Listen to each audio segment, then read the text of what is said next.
کیونکہ رمضان کی بالکل آمد ہے تو کچھ احکام رمضان سے متعلق ذکر کرنا مناسب ہے۔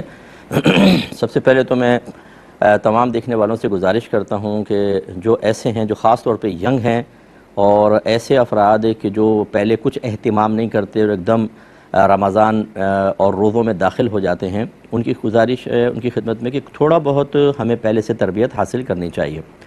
مثلا بھوکا رہنے کی تربیت، جو اس کے لیے شعبان کے روزے بیسٹ ہیں۔ اسی طرح اگر کوئی عادت ہے سگریٹ پینے کی، گٹکا کھانے کی، پان کھانے کی، نسوار کھانے کی، کہ جس کی طلب اتنی شدت کے ساتھ ہو کہ انسان برداشت نہ کر سکے، تو ابھی سے ہی اس میں کمی کرنا شروع کرے انسان اور اپنے آپ کو روکے اس سے، تاکہ یہ پریکٹس ہو جائے۔ پھر جب ہم روزے شروع کریں گے تو انشاءاللہ نفس بہت زیادہ تنگ نہیں کرے گا۔ یوں ہی غصہ برداشت کرنے کی عادت ابھی سے ڈالیں، چھوٹی چھوٹی چیزوں پر اگر غصہ آتا ہے تو چھوٹی چھوٹی چیزوں سے برداشت کرنے کا آغاز کریں۔ کوئی مکھی تنگ کر رہی ہے تو اس کے خلاف جارحانہ کارروائی نہ کریں، مچھر کاٹ رہا ہے تو خالی اڑا دیں، چاہے 50 دفعہ اڑانا پڑے۔ بچے گھر میں شور کر رہے ہیں، ان کو ڈانٹے ڈپٹے مت، یعنی جو عادات ہیں اس کو تھوڑا سا چینج کریں گے تو فائدہ یہ ہوگا کہ پھر روزے میں بار بار غصہ نہیں آئے گا اور روزہ مکروہ بھی نہیں ہوگا اور ٹوٹے گا بھی نہیں۔ بعض اوقات لوگ غصے میں روزہ توڑ دیتے ہیں۔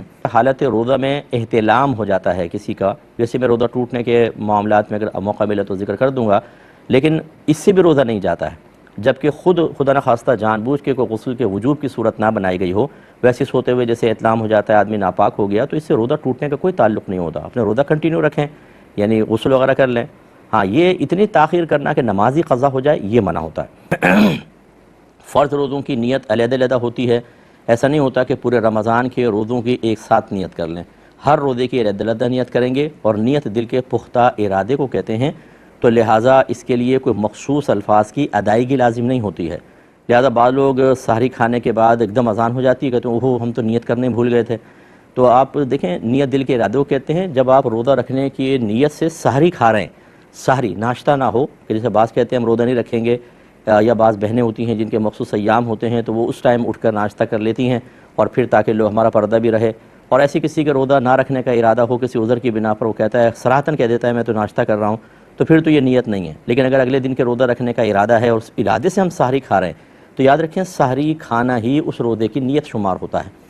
اور یہ بارہا مسئلہ بیان کر چکے ہیں کہ روزہ شروع ہونے کا جو دار و مدار ہے وہ اذان پر نہیں ہے، وقت پر ہے۔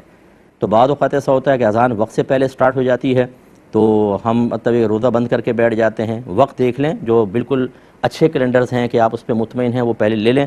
جب طلوع فجر اس میں جو لکھا ہوتا ہے، یہ آئے سے 5 منٹ پہلے آپ کھانا پینا بند کر کے کلی وغیرہ کر کے پیسٹ وغیرہ کر لیں، تاکہ ذرات وغیرہ ختم ہو جائیں، یہ بیسٹ ہے۔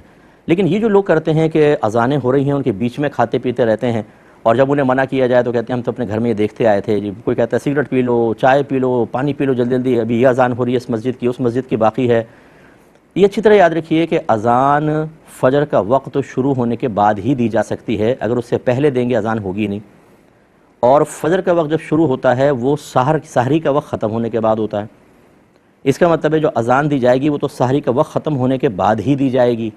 تو کسی نے اگر اذان کے بیچ میں کھایا تو اس نے سحری کا وقت ختم ہونے کے بعد کھایا، بلکہ روزہ شروع ہونے کے بعد کھایا، اور اس کا روزہ ٹوٹ جائے گا۔ اس لیے یہ مطلب کم علمی والی باتیں نہ کریں۔ اپنے گھر میں اگر یہ رسم قائم ہے اس کو ختم کریں، جہاد کریں اس کے خلاف، ان چیزوں کو اپنے گھر سے نکالیے۔